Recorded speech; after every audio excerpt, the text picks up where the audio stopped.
नमस्कार दोस्तों, स्वागत है आप सभी का। आज इस वीडियो में हम बात करेंगे नासा के स्पेस मिशन के बारे में, जिसकी फुल फॉर्म है plankton aerosol cloud ocean ecosystem. इस मिशन का एम है कि क्लाइमेट चेंज को किस प्रकार से कम्बैट किया जाए, किस प्रकार से रोका जाए। कुछ समय पहले नासा ने एयरबोर्न साइंस मिशन की शुरुआत करी थी अपनी DC-8 फ्लाइंग लेबोरेटरी के साथ। उसका एम भी क्लाइमेट चेंज को कम्बैट करना था। स्पेस मिशन का एम भी क्लाइमेट चेंज को कम्बैट करना है। एयरबोर्न साइंस मिशन को मैंने अलग से इस वीडियो में कवर किया है, आप जरूर देखिएगा, इसका लिंक मैं डिस्क्रिप्शन बॉक्स में दे दूंगा। आज हम बात करेंगे स्पेस मिशन के बारे में। चलिए शुरुआत करते हैं। देखिए, नासा ने अभी हाल ही में अपने स्पेस मिशन को लॉन्च किया है। इसकी फुल फॉर्म है प्लैंकटन एरोसोल क्लाउड और ओशियन इकोसिस्टम।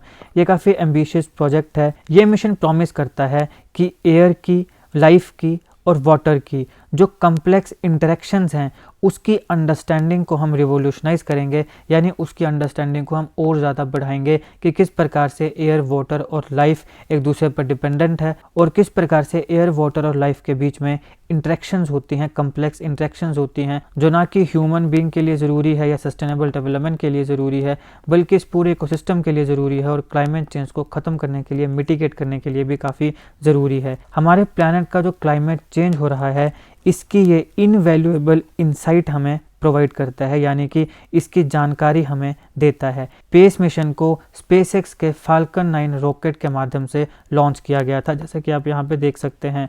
अब यहाँ पे powerful hyper spectral ocean colour instrument का यूज़ किया गया है, जो कि हमारी ओशियन का जो माइक्रोस्कोपिक वर्ल्ड है वहाँ पे डेल्व करेगा, यानी उसके बारे में हमें जानकारी देगा। माइक्रोस्कोपिक वर्ल्ड में यहाँ पे क्या आएंगे, जो टाइनी मैरीन ऑर्गेनिज्म होते हैं जिनको हम फाइटो प्लैंकटन्स बोलते हैं। देखिए, हमारे ओशियन में दो प्रकार के टाइनी मैरीन ऑर्गेनिज्म होते हैं। फाइटोप्लैंक्टन्स जो आपको प्लांट्स की तरह दिखते हैं, जैसे कि ये हैं, और फिर एक आते हैं आपके पास जू प्लैंक्टन्स जो एनिमल्स की तरह दिखते हैं। तो फाइटो और जू प्लैंक्टन मतलब कि माइक्रोस्कोपिक स्पीसीज हैं जो काफ़ी टाइनी मैरीन ऑर्गेनिज्म हैं।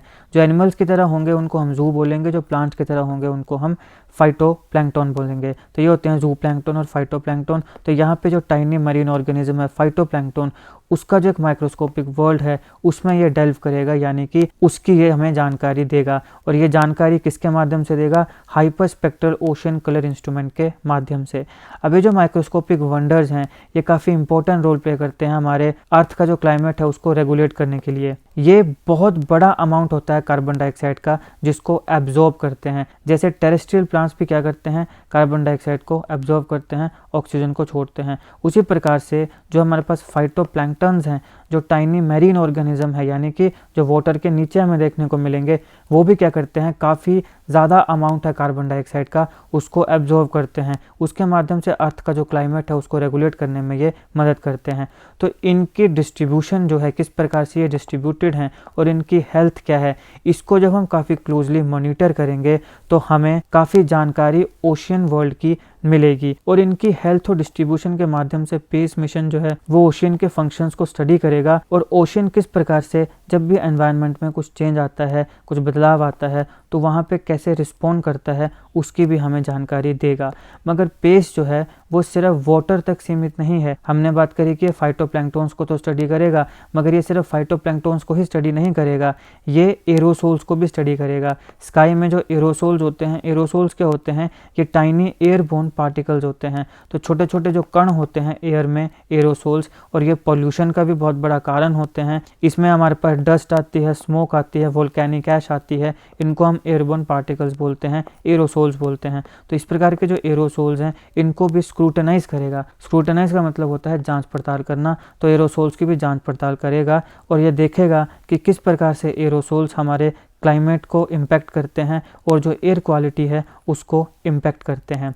एरोसोल जो होते हैं उनके टाइप्स देखी जाएंगी, डिस्ट्रीब्यूशन देखा जाएगा और एरोसोल्स के इंट्रैक्शंस देखी जाएंगी। किसके साथ? हमारी सनलाइट के साथ, कि सनलाइट ज़्यादा है, सनलाइट कम है ना, जैसे बारिश का मौसम है या बादल हैं, तो सनलाइट के साथ एरोसोल्स कैसे इंटरेक्ट करते हैं, ज़्यादा सनलाइट है तो कैसे इंटरेक्ट करेंगे, कम सनलाइट है तो कैसे इंटरेक्ट करेंगे, इस सारी को भी स्टडी किया जाएगा। तो एरोसोल की कौन कौन सी टाइप्स हैं, डिस्ट्रीब्यूशन है, इंटरेक्शंस हैं, जो हमने बताया कि टाइनी एयरबोर्न पार्टिकल्स हैं, इनकी टाइप डिस्ट्रीब्यूशन और इंटरेक्शन किसके साथ, सनलाइट के साथ, उसको भी यहाँ पे स्टडी किया जाएगा।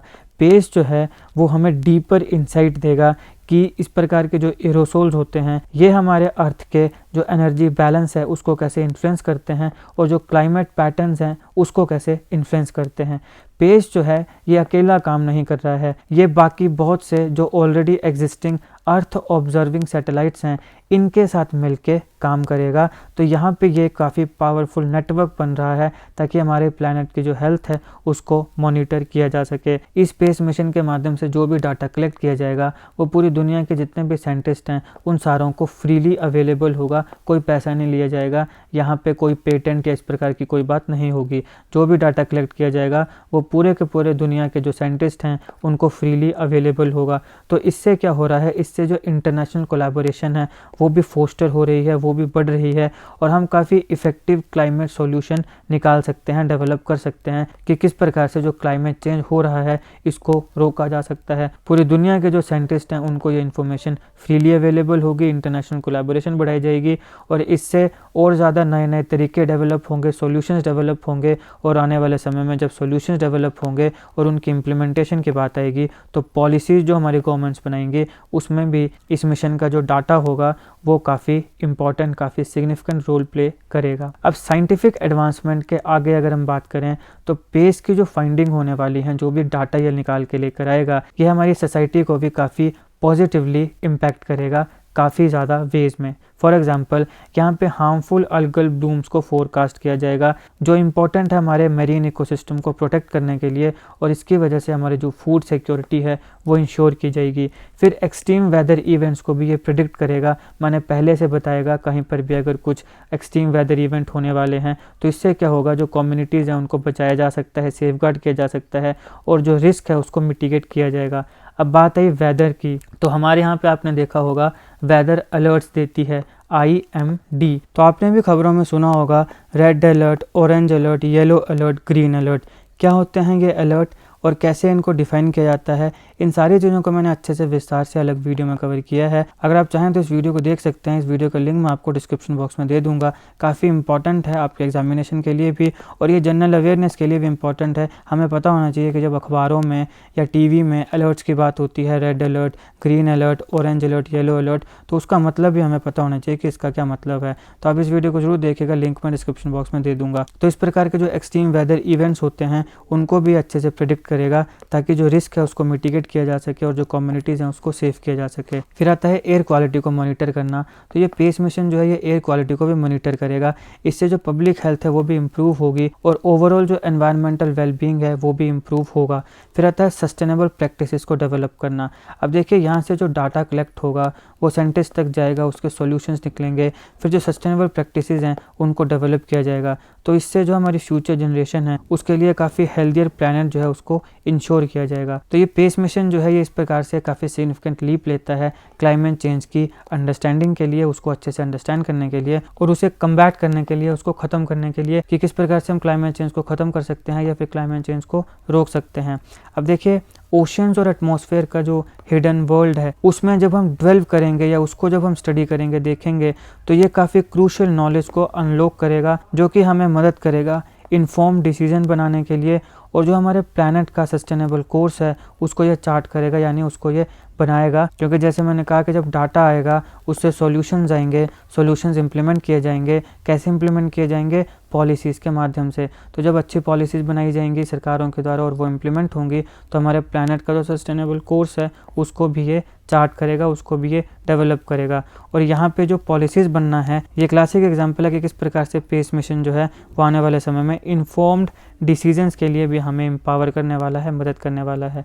ये था इस लेक्चर का एनालिसिस। आई होप आपको वीडियो अच्छी लगी। अगर आपको अच्छी लगी तो लाइक करिएगा, शेयर करिएगा।